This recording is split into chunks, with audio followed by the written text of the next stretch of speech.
നമ്മ ഒരു കാര്യം ചെയ്താലോ? ഞാനിപ്പോ പെട്ടെന്നൊരു സ്കിറ്റ് എന്റെ മനസ്സിൽ ഇങ്ങനെ വരുന്നു. നമുക്ക് അതൊന്ന് ഇനാക്ട് ചെയ്ത് കഴിഞ്ഞാൽ എനിക്ക് തോന്നുന്നു റിനിക്ക് പറ്റിയ ഒരു ക്യാരക്ടർ കിട്ടുമായിരിക്കും. അതായത് ഞാനും ഉണ്ട്, നമ്മളെല്ലാം 3 പേരും ചെയ്യാം.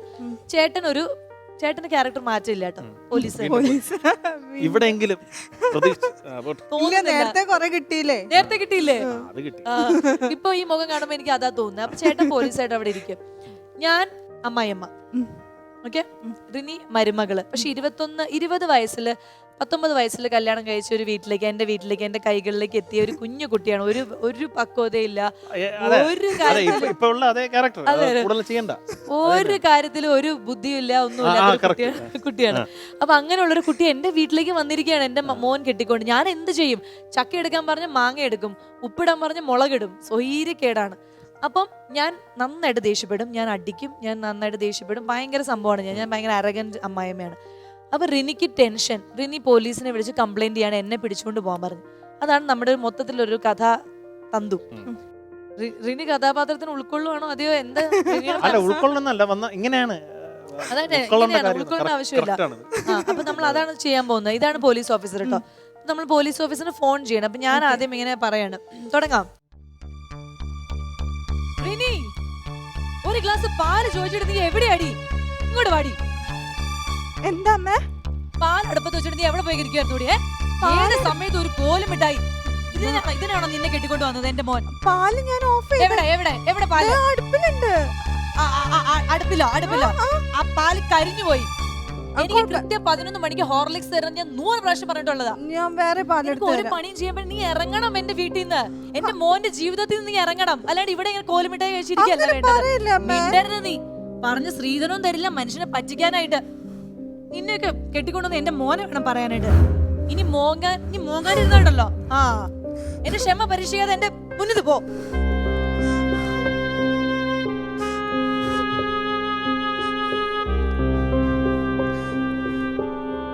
ഹലോ, പോലീസ് സ്റ്റേഷൻ അല്ലേ? അതെല്ലോ, ആരാണ്? സാറ്, എന്റെ പേര് റിനീന്ന. എന്റെ അമ്മായിയമ്മ ഇവിടെ എന്നെ ഭയങ്കര പീഡനമാണ്. ശാരീരികമായിട്ടും മാനസികമായിട്ടും സ്ത്രീധനത്തിന്റെ പേരിലും അവര് ഭയങ്കര പീഡനമാണ്. അടുത്ത കൈക്ക് ഉപ്പ് തേക്കാത്തവരാ.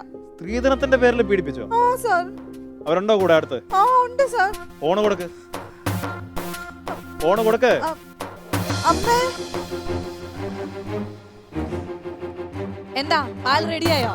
അമ്മയ്ക്കൊരു ഫോൺ. നിന്റെ ഫോണിലാ? ഹലോ ആരാണെന്നൊക്കെ പിന്നീട് പറയാം. ഇത് പോലീസ് സ്റ്റേഷനിൽ തന്നെയാണ്.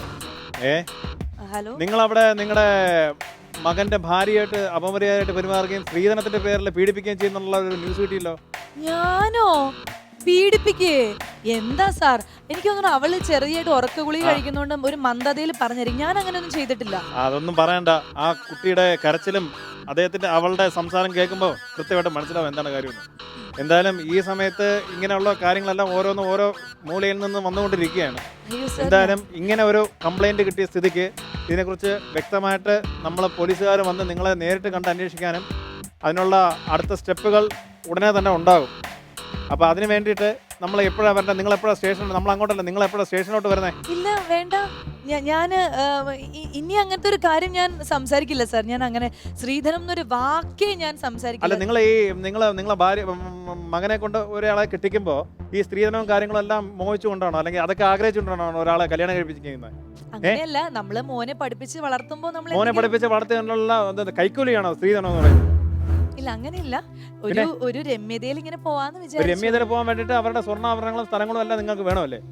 അത് കുറ്റകരമാണെന്നുള്ള കാര്യം പണ്ടുതൊട്ടേ ഉള്ളതാണല്ലോ. അതൊന്നും അറിഞ്ഞു വെച്ചോണ്ടല്ലേ നിങ്ങൾ കല്യാണം കഴിപ്പിച്ചത്? പിന്നെ ഇനി മേലാല് ഇതിന്റെ പേരിൽ ഒരു അക്ഷരമെങ്കിലും ആ കുട്ടിയോട് നിങ്ങൾ സംസാരിച്ച? ഇല്ല, ഞാൻ ഇനി അവളോട് സംസാരിക്കുന്നേ ഇല്ല. വളരെ സ്നേഹത്തോടും വളരെ ബഹുമാനത്തോടുകൂടി പരസ്പര ബഹുമാനത്തോടുകൂടി നിങ്ങൾ അവിടെ കഴിയണം. അത്രേ ഉള്ളൂ. എന്തെങ്കിലും രീതിയിലുള്ള കംപ്ലൈന്റ് ഇതുവഴി എനിക്ക് കിട്ടി കഴിഞ്ഞാല് മുഖം നോക്കാതെ ആക്ഷൻ എടുക്കും. അത് കേരള പോലീസ് അങ്ങനെയാണിപ്പോ, പ്രത്യേകിച്ചും ഇങ്ങനത്തെ ഒരു കാലഘട്ടത്തില്. കേട്ടല്ലോ, ഇനി മേലാൽ ഇങ്ങനെ ഒരു സംഭവം ഉണ്ടായി പോരുത്. ആ കുട്ടിയുടെ ഫോൺ കൊടുത്തേ. കൊടുക്കാം. ഹലോ ഹലോ ആ സാർ. പേരെന്താന്ന് പറഞ്ഞേ? റിനിയോ? റിനി.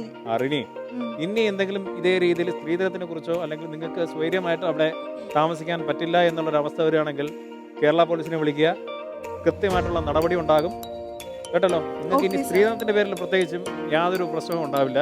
നിങ്ങൾക്ക് നന്നായിട്ട് സന്തോഷത്തോടു കൂടി നിങ്ങൾക്ക് ആ വീട്ടിൽ കഴിയാം കേട്ടോ. എല്ലാത്തിനും നമ്മൾ കൂടെ എപ്പോൾ ഉണ്ടാവും.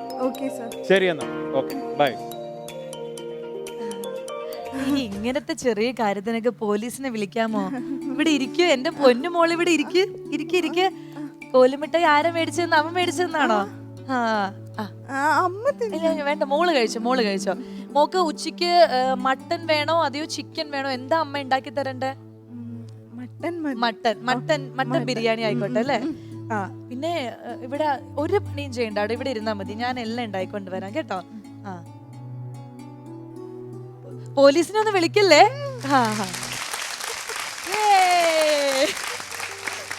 പ്രതിഭട്ട റിനി അങ്ങ് ജീവിച്ചോ? മിഠായി ഒക്കെ കൊടുത്തപ്പോ കുഞ്ഞിന് ഭയങ്കര സന്തോഷമായി. ഈ 2 മിഠായി ഞാൻ നിങ്ങൾക്ക് വേണ്ടി വെച്ചു. ഞങ്ങൾക്ക് 2 പേർക്കും വേണ്ടി. അതെ, പോലീസിനെ വിളിക്കല്ലേ? ഇവിടെ ഗെയിമിൽ തോറ്റുപോയ പോലീസിനെ വിളിക്കരുത് കേട്ടോ. പക്ഷെ അതായത് നമ്മള് വെറുതെ ഒരു ടാസ്ക് ആയിട്ട് തുടങ്ങിയതാണെങ്കിൽ അതങ്ങ് ഒരു രസമായിട്ട് വന്നു തോന്നുന്നു അല്ലേ?